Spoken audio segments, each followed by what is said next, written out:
What is going on, YouTube? Fascinating graveyard. Long time no see. Today we are in hill country.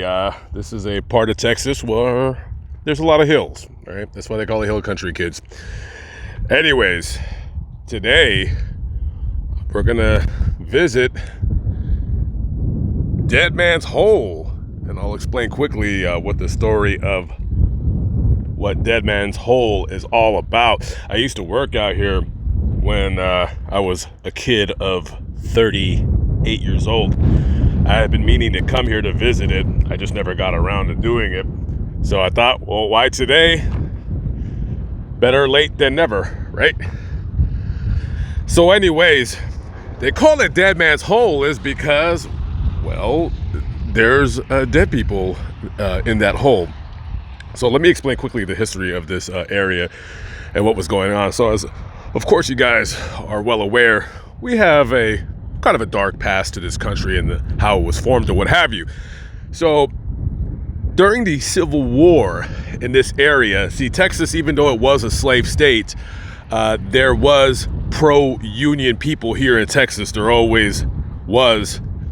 It was kind of like an underground, kind of a secretive thing. It was very unpopular until it started gaining more support throughout the years. Originally, the hole was discovered by an entomologist by the name of Ferdinand Luters in 1821. I don't know what causes this weird hole. I think it's some kind of gas issue being created that made this weird anomaly in the land. But the hole has been measured at about 155 feet, had 7 feet in diameter, so you can stick almost a 15-story building in that hole. So back in the days, in this area over here, there was a vote in here in Burnett County to, succeed from the Union or stay. And this part of Texas was very pro-Union. So there was a vote of 248 to 149 not to succeed from the Union and just to stay where it was at as a state. And I guess there was these guys that were called the Fire Eaters. I don't know where that nickname came from. But what these guys would do is if they suspected you of having voted for Texas to remain in the Union, they would just kill you. That's all there was to it. These were very, very nasty individuals. And I don't know who their leader was.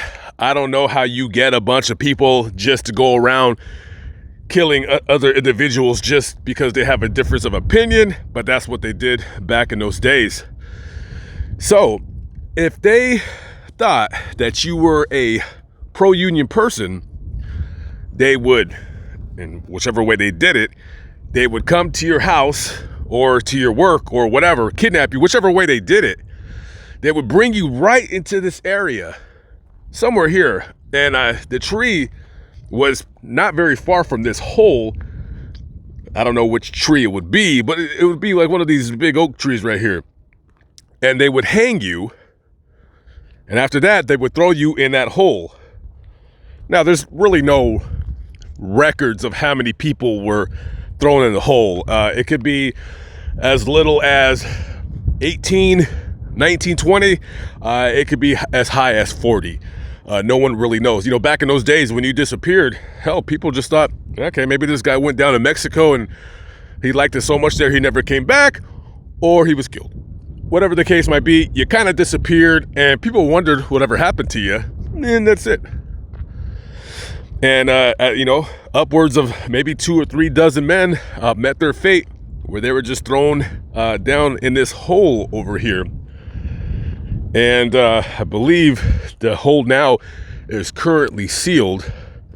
But I think in 1951, someone from a school out around here, they came out here to measure this hole. And supposedly they had found a bag of bones like hanging off of a ledge about 25 feet down into the hole. Maybe they got it and somebody took it home as a souvenir because those bones have never been recovered. And I believe in 98 or something, maybe 1992. I don't know. I don't remember, but this place was named a historical site. And as we're walking up on it, we are enjoying the lovely cactus. It's so funny how Texas, the topography changes if you drive no more than 75 miles. I always found that very interesting about this place. So anyways, this in a sense is a grave of many men, and that would be the hole right there. Let's see if we can go down to it. And of course, like I said, it is sealed. But yeah, well, not sealed. There is a hole.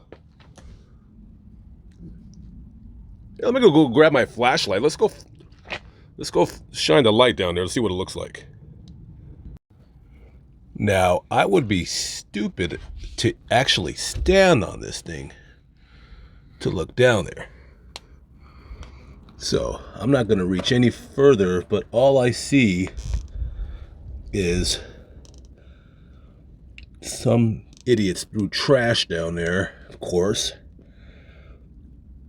I see the bottom of it, but trust and believe, I put on quite a bit of weight, and I'm not trying to stand on this thing. I'm not even trying to test that theory out to see how good this hole was actually sealed. But I do not see any bones. Nothing like that. So I don't know. Sorry, guys. Sorry, I can't give you a better view, but I do have one of those snake camera things. I bought it like a year ago. I just never used it yet. Anyways, yeah. If I weighed like 50 pounds, if I was a little guy, I would stand on here and give you a better look. But sometimes I don't want to, risk my life for YouTube. I mean, I've kind of done it indirectly, but I don't want to be the YouTuber who fell down the dead man's hole, and then you get other YouTubers making making videos about my demise. I don't want to be on 1,000 Ways to Die. I don't want what's his face, Mr. Ballin make a video about me. I mean, I want him making a video about me, but not in that way. So anyways, quick little history for you of Dead Man's Hole. Rest in peace to all those people that were brutally murdered for no reason other than just a different political view. Okay, guys, I'm out of here. I'll catch up with you on the next vlog. Have a good one. Peace out.